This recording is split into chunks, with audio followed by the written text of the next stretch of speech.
Madam जी। आइए आइए, 2 minute आंखें बना रही हूँ। आपका आंखें बनाने का समय नहीं है मैडम, आपको अपनी आंखें खोलने का समय है। ये आप क्या कह रहे हैं? हमारे भैया विनायक के बारे में आप क्या सोचती हैं?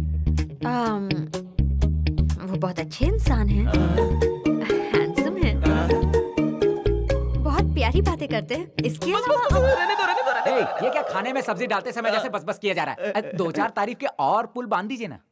क्या बोलूं? आप अपने दिल में अपने प्यार को इस तरह दबाकर कब तक रखेंगे? अपने दिल को बिंदास ओपन ओपन ओपन ओपन करके बोल दीजिए। लव? और उनसे? मैं आपके भैया से प्यार नहीं करती। शायद मैंने गलत पत्ता उठा लिया, इसीलिए बाजी उल्टी पड़ गई है। जरा मुझे लूज छोड़ो। माना कि आप उनसे प्यार नहीं करती हैं, भैया तो आपसे प्यार करते हैं ना। वर्कआउट हो रहा है यार, देखो।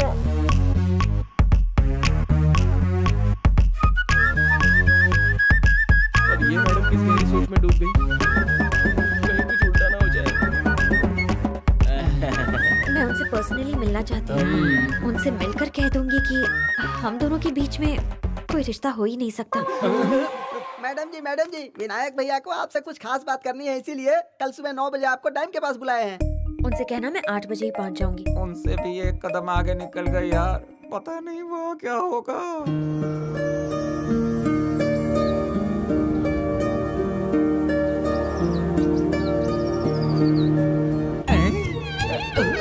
जरा उन दोनों को देखो, उन दोनों के बीच मीलों के फासलों की तरह एक दूसरे से दूर दूर खड़े हैं। और इधर तुम लोग को देखो, किसी घटिया फिल्म के घटिया हीरो हीरोइन की तरह एक दूसरे से चिपक कर बैठे हुए हो। चलो हटो। देखिए आप भैया घर में कबाब तैयार है। फोन रख, कबाब में हड्डी। आप बुरा ना माने तो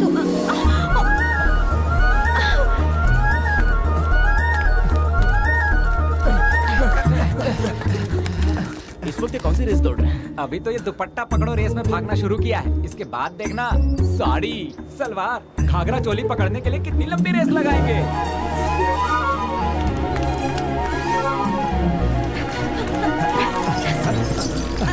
रुकिए। अरे चाचा सुनिए, वो दुपट्टा इधर दीजिए। आओ, दुपट्टा चाहिए तो मुझे पकड़ो।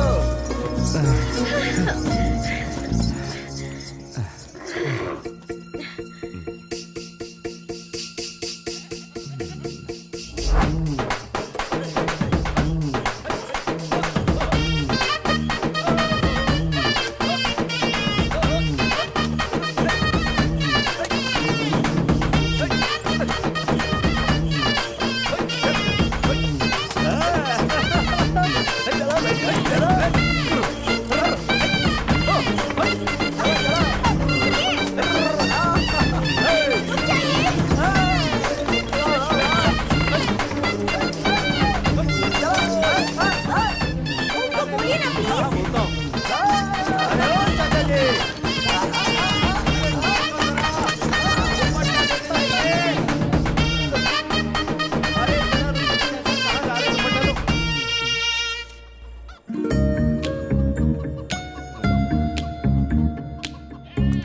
कहाँ गए?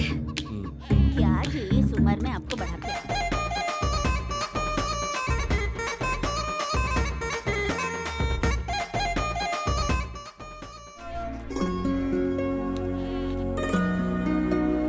उन दोनों को देखकर आपको क्या लगा? माफ कीजिए, मुझे कुछ नहीं लगा। मुझे लगा प्यार की कोई उम्र ही नहीं होती। मुझे तो प्यार करने वाले सिर्फ और सिर्फ पागल ही लगते हैं। आशिक विनायक की, प्रेमी विनायक की। पहले अपनी ये बकवास बंद करो। किसी ने अगर सुन लिया तो क्या तकलीफ है तुम्हारी? आपने कहा था कि मैं शान से उस लड़की को रिजेक्ट करके आऊंगा। ये कहता है कि आप उसे रिजेक्ट नहीं कर पाएंगे। हमसे चैलेंज कर रहा है ये भैया। मारे कैसे? भैया आपको कोई खुशी का रास्ता मिला कि नहीं? मैं वहाँ पर गया, पहुँचकर बोलने ही वाला था, जोर की हवा चली और उसका दुपट्टा उड़ गया। उसे पकड़ने हम पीछे भागे। कल सुबह 9 बजे मैं उस लड़की से मिलने वाला हूँ। वहाँ मंदिर में रिजेक्ट कर दिया। ये क्या होगा? अब क्या करें? कल सुबह शार्प 6 बजे का अलार्म लगाकर भैया को घर से निकलने ना दिया जाए, ऐसा हमें करना ही पड़ेगा। सुबह 6 बजे का अलार्म लगाने के लिए बोला था ना। अरे रात को इतना थक गया था कि बिना अलार्म लगाए सो गया। 9 बजे थे लेकिन ऐसा लग रहा था 6 बजे। भैया का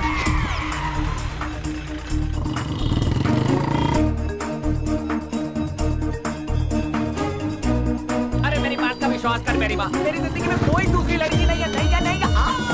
अरे जान बची लाखों पाए, चलो चलो चलो। अनीता, राम सीता को अलग करके साफ करो। मैडम, इन दोनों को अलग मत कीजिए। क्या बात है गोपू? इन्हें अलग किए बिना भी तो क्लीन कर सकते हैं हम। ये फिटिंग किया हुआ है, हम इन दोनों को अलग करके ही जल्दी साफ कर सकते हैं। हाँ, इस तरह से तो बहुत टाइम लग जाएगा गोपू।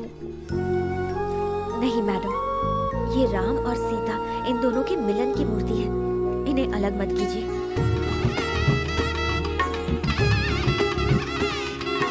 वक्त लगेगा तो कोई बात नहीं, मैं साफ कर दूंगी।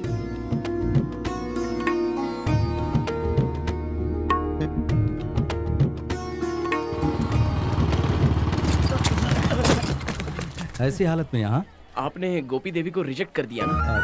क्या है कि बोलने जा रहा था और दिमाग से निकल गया। अब जाकर बोल देता हूँ।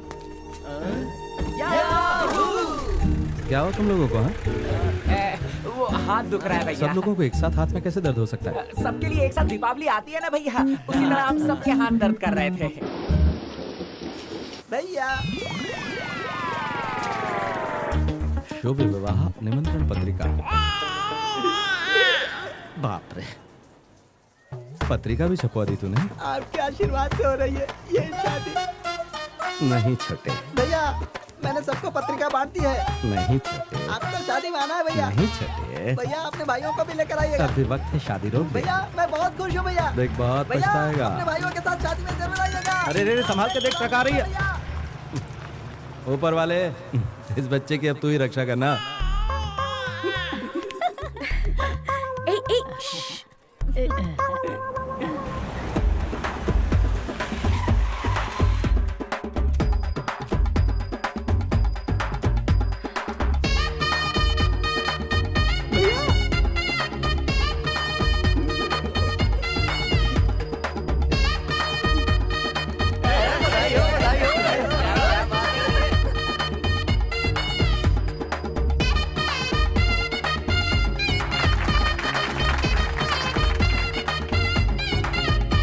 क्या बात है दूल्हे राजा।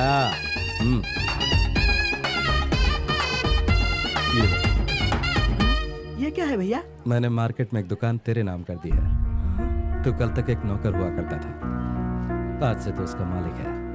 भैया बेटा क्या कर रहा है? सुबह शाम आप मुझे छोटे इधर छोटे ये कर कह के बुलाते रहते थे, लेकिन आपने मुझसे वो हक छीन लिया। लेकिन मैं अपने दिल को कैसे समझाऊंगा?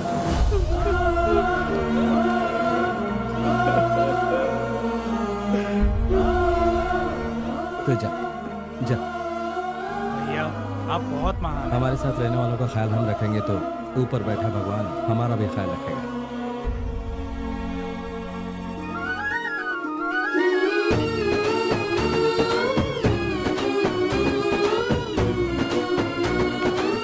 चलो बैठो बैठो बैठो।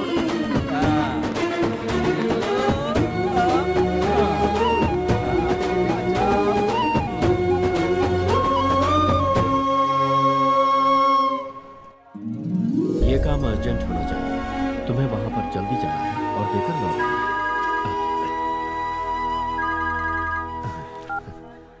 बोलो बेटी। डिस्टर्ब तो नहीं किया ना आपको?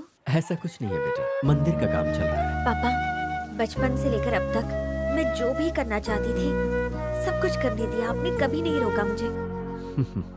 लेकिन जैसा तय हुआ था, आप ही मेरी शादी का फैसला करेंगे। पापा, यहाँ मुझे कोई पसंद आ गया है। पापा, आपको जैसे दामाद की उम्मीद थी वो बिल्कुल वैसा ही है। मुझे पूरा यकीन है कि वो आपको बहुत पसंद आएगा। उसने मेरे दिल को छू लिया है पापा। आप हाँ कहेंगे तो मुझे खुशी होगी पापा। संसार की पहली लड़की होगी तुम जो प्यार करने से पहले अपने पापा से पूछ रही हो। उसे मेरे पास ले आओ, मैं उससे मिलना चाहता हूँ। मैं उसे जरूर आपसे मिलाऊंगी। भैया भाभी को साथ में दुल्हन बना कर ही लाना। ठीक है, तुम लोग अब जाओ। गाड़ी छूट जाए फिर हम चले जाएंगे भैया। ए, तुमसे कहा ना जाओ। अरे गाड़ी छूट जाने दो ना, हम चले जाएंगे। तुम लोग पीछे पीछे क्यों आ रहे हो? जल्दी आ जाओ। अरे जल्दी आओ भैया, इस लड़की से मैं प्यार करता हूँ। क्या कहा तूने? लाओ। भैया अरे आजा आजा भैया मैं भी इससे प्यार करता हूँ। ए, तू भी क्या? मैं इससे प्यार करता हूँ। अनीता तू भी? अच्छा है। भैया आप और भाभी कहने के बाद हमारी भी शादी करवा देना। कितने बदमाश है। कुछ ही दिनों में इन्हें प्यार भी हो गया, देखा? क्यों, तुम्हें प्यार नहीं हुआ?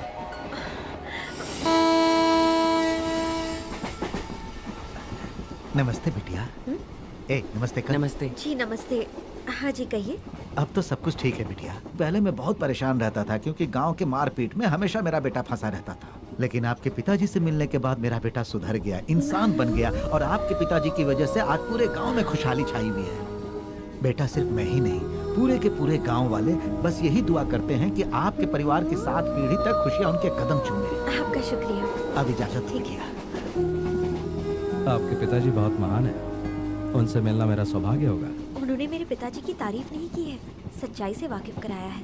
आज से 6 साल पहले उस गांव में दिन रात चाकू तलवार चलते थे, खून खराबा होता था। मेरे पापा ने वहाँ सुलह करवाई। गांव वालों ने उनकी बात इसलिए मानी क्योंकि वो लोग उनकी इज्जत करते थे। मेरे पापा ने उन्हें हिंसा का रास्ता छोड़ अहिंसा अपनाने की सलाह दी। उसके बाद उस गांव में जब भी कोई छोटी मोटी बात होती तो पापा ही उसका हल निकालते थे, लेकिन मेरे भैया मेरे पापा के उसूलों के विरुद्ध थे। मैं पूरे गांव में शांति लाना चाहता हूँ और तुम हथियार लेकर दंगा फसाद पर तुले हो। क्या करूँ, लातों के भूत बातों से नहीं मानते पिताजी। हथियार उठाना पड़ता है। कभी सोचा है बिन माँ की बच्ची का क्या होगा अगर तुम्हें कुछ इस हो गया बात को लेकर मेरे पापा और भैया में घर पर हर रोज झगड़ा होता था। गांव वालों को प्यार से जीना सिखाया, मिलकर सुख दुख बांटना सिखाया उनको। आप बिल्कुल उनके जैसे हैं।